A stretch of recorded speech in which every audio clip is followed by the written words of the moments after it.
Alright everybody, welcome back to the Arena Football Nation channel.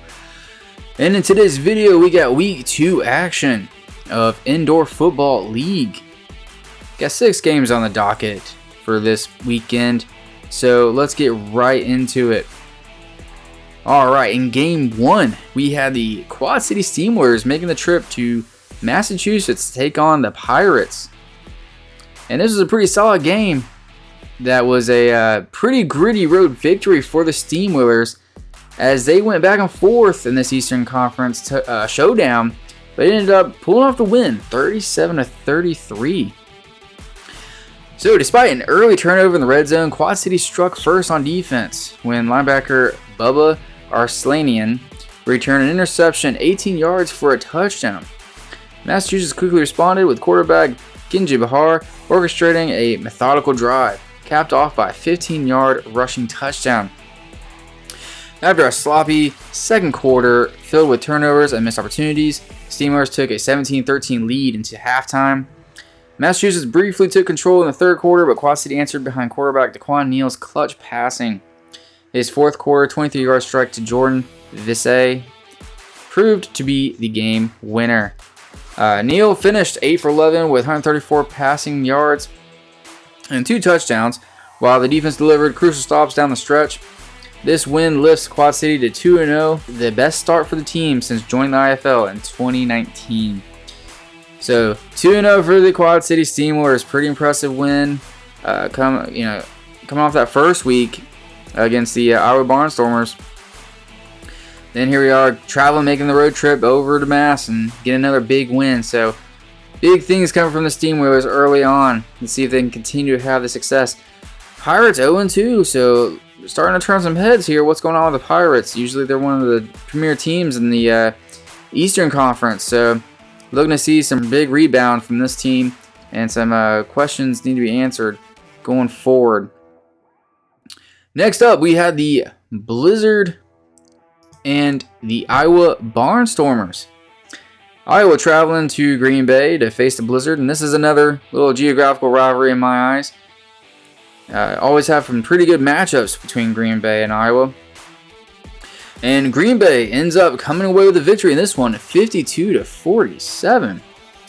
You had a dominant performance from Kimani Hemo Clark, powering the Green Bay offense to a 43, powering the Green Bay Blizzard to a 43-36 victory over the Iowa Barnstormers in front of a raucous home crowd on Saturday night. Looks good in the stream to see the Green Bay Blizzard fans pack the house and provide that home field advantage. Yeah, Clark finding the end zone 4 times, twice in the ground and twice through the air, while quarterback Max Mailer orchestrated a balanced offensive attack. Iowa kept it close behind wide receiver Quan Williams, who scored 3 times, but a relentless Green Bay defense came up with key stops.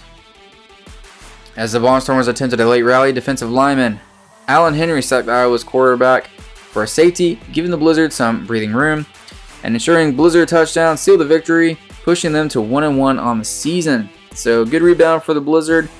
Iowa looking a little rough on the early start, but a big win for the Blizzard nonetheless. Next up, we have the Tucson Sugar Skulls traveling to take on the Arizona Rattlers in a battle for Arizona. Rattlers look dominant as ever in this game, though, coming away with the win 56-28. So pretty impressive showing from the Rattlers. And they opened up the season in dominant fashion for 2025, dismantling the Tucson Sugar Skulls. Like I said, 56-28 on Sunday. Arizona wasted no time as Ethan Castleberry set the tone with a pick 6 on Tucson's opening drive. Quarterback Dalton Snead kept the pressure on, tossing multiple touchdowns, while the Rattlers defense stifled the Sugar Skulls with 2 key second half interceptions. Tucson cut the deficit to 35-20 early in the third quarter, but Arizona responded with consecutive touchdowns to put the game out of reach. With a dominant showing on both sides of the ball, the Rattlers look every bit like the defending champions in this season debut. So pretty impressive showing by the Rattlers. Sugar Skulls are looking to rebound from this and get better, as the Rattlers look impressive as ever here to start 2025.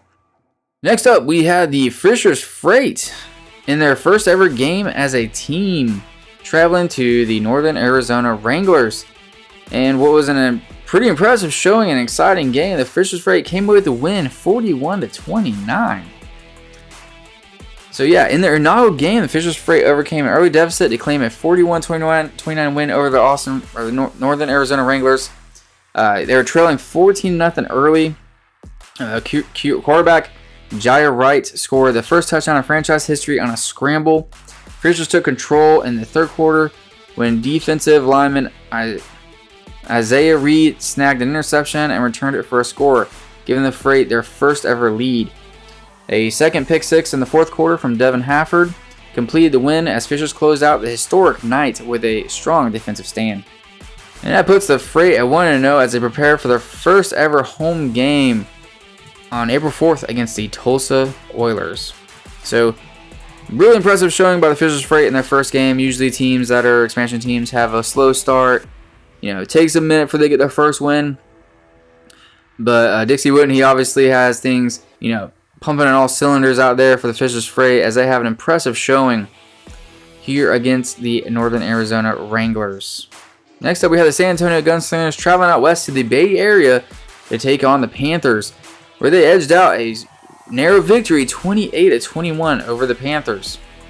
So the San Antonio Gunslingers bounced back from that week 1 loss with a crucial 28-21 road victory over the Bay Area Panthers. It is a game that remained tight throughout, like I said, with the Gunslingers taking control in the third quarter, outscoring the Panthers 11-0 and forcing them into a desperate mode in that final period.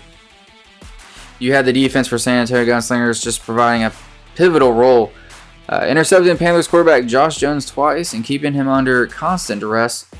A final defensive stand secured them the victory as the Gunslingers improved to 1-1 heading into week 3. So a good bounce back for the Gunslingers. Panthers have a lot of questions that need to be answered there when it comes to their offense, and the Panthers look to bounce back after that tough loss. And then lastly, on our final game of week 2, we had the Vegas Nighthawks travel and take on the San Diego Strikeforce, where they came out with a narrow victory 43-42. So yeah, this is a pretty solid game as well to cap it all off. You had the Nighthawks mounting a furious second half rally, scoring 16 unanswered points in the final 7 minutes to defeat the Strikeforce 48-41 on Monday night. Quarterback Jerome Johnson accounted for 5 total touchdowns, including the go-ahead strike to Quentin Randolph with 1 minute remaining. Moments later, Lorenzo Hernandez sealed the comeback with a game-clinching interception. San Diego seems poised for victory after leading 31-18 at halftime with a crazy lead.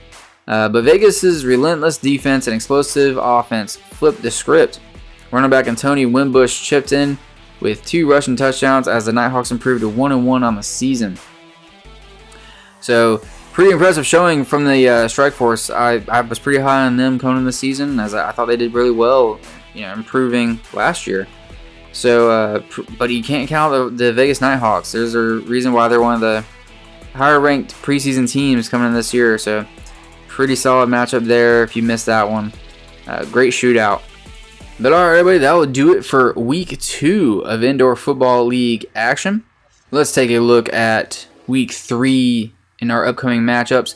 On Friday, April 4th, you have the Tulsa Oilers traveling to Fisher Freight, where they're going to host their first game ever for the Freight. Then on Saturday, April 5th, the Quad City Steamers are traveling to the Iowa Barnstormers for a big rivalry matchup at Wells Fargo Arena. Then on Sunday, April 6th, you have the Arizona Rattlers traveling to Green Bay to take on the Blizzard. Sunday, April 6th also shows the Vegas Nighthawks traveling cross-country to face the Jacksonville Sharks. To cap it all off, Sunday, April 6th, we have the San Diego Strikeforce traveling to take on the Bay Area Panthers in the Battle of California. Alright, everybody, that'll do it for the video. I appreciate you checking it out, and I will see you in the next one.